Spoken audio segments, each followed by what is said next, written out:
ভকুৱাটেপা শ্যামৰাই মন্দিৰৰ বাকৰিত পৰম্পৰাগত ভেলাঘৰ জ্বলাই শান্তিৰ বাৰ্তা প্ৰেৰণ। ৰাতিপুৱাই নাম প্ৰসংগ কৰি ৰীতি নীতিৰে ভেলাঘৰত দিলে জুই। বৰপেটা জিলাৰ ভকুৱাটেপাৰ শ্যামৰাই মন্দিৰৰ বাকৰিত আজি ৰাতিপুৱাই দেখা গ'ল এক উৎসৱমুখৰ পৰিৱেশ। গাঁওখনৰ ভক্তপ্ৰাণ ৰাইজে নাম প্ৰসংগ কৰি ধৰ্মীয় ৰীতি নীতিৰে ভেলাঘৰত জুই জ্বলায়। ভেলাঘৰত জুই জ্বলাই নষ্টালজিক হৈ পৰে কেইবাগৰাকীও সন্মানীয় ব্যক্তি। আগৰ দিনত দুডালকৈ বাঁহ জোৰা লগাই ওখ ওখ ভেলাঘৰ সজাৰ প্ৰতিযোগিতা হৈছিল, কিন্তু কালৰ সোঁতত এতিয়া বিভিন্ন আকৃতিৰ ভেলাঘৰ সাজি উলিয়াইছে।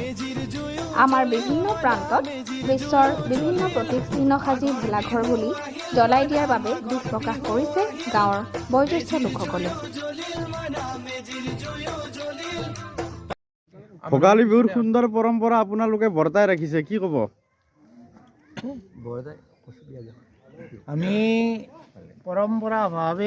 পৰম্পৰাগতভাৱে আগতে আচলতে নাৰা আছিল, আজিকালি নাৰাৰ প্ৰয়োজন খুব কম, আৰু সেইকাৰণে আমি গছ গছনি ঠানি গছ কাটি বাঁহ কাটি এনেকুৱাকৈ হ'লেও বৰ্তমান ভেলাঘৰ বনাই আছোঁ।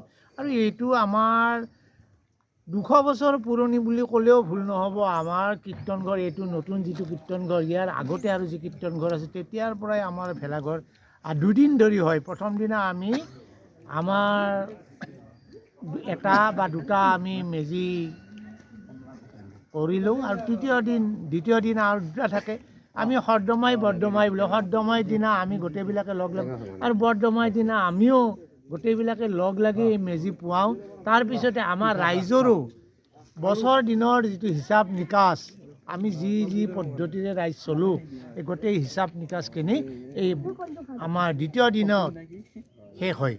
আৰু সিদিনাখনে নতুন কমিটি আমি গঠন কৰোঁ, আৰু গোটেই বছৰ দিনৰ কাৰণে এই নতুন কমিটিখনে আমাৰ ৰাইজক পৰিচালনা কৰে। এইদৰে আমি এটা পৰম্পৰাগতভাৱে গাঁওখন চলি আছোঁ। দেখা গৈছে বৰ্তমান যুগত যিটো ভেলাঘৰ মেজি এটা আধুনিক ৰূপ দি বেলেগ তাৰমানে বস্তু কাৰুকাৰ্য দেখুৱাই আছে, কিন্তু আপোনালোকৰ তাত পূৰা সম্পূৰ্ণ পৰম্পৰাগতভাৱে যিটো চলিছে সেইটোৱে দেখাই আছে। এই ক্ষেত্ৰত আপুনি নৱপ্ৰজন্মক কেনেধৰণৰ বাৰ্তা এটা দিব?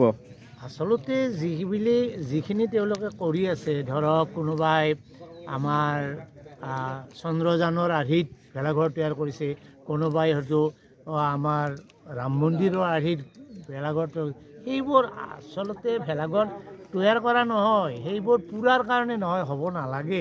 সেইবোৰ যদি সংস্কৃতি ৰাখিব খুজিছে সেইবোৰ সংৰক্ষণ কৰিলে বেয়া নহয়, কিন্তু যদি তাক পুৰি পেলাবই লগা হয়, ভাঙি পেলাবই লগা হয়, অলপ সময়ৰ কাৰণে মানুহবিলাকে দেখুৱাই আধুনিকতাৰ মাজত গুচি গৈছে। তাতকৈ যদি আমি আমাৰ পৰম্পৰাগত ভেলাঘৰৰ কিবা আজি অৱশ্যে এইবাৰ দেখিছোঁ ক'ৰবাত আমি ভেলাঘৰৰ আৰ্হিটো দেখিছোঁ। ভেলাঘৰ অলপ বেছি ডাঙৰ আমাৰ ইয়াৰ আগতেতো এই এডাল বাঁহেদি আমাৰ নুজুৰিছিল, দুডাল বাঁহ দিয়াৰ কাৰণে আমাৰ ৰাইজ ইচ্ছা কৰিছিল, নোৱাৰে বুলিয়ে, কিন্তু একডাল বাঁহ যিডাল দীঘল বাঁহ সেইডালৰ জৰিয়তে আমাৰ এই ভেলাঘৰ বনোৱা হৈছিল।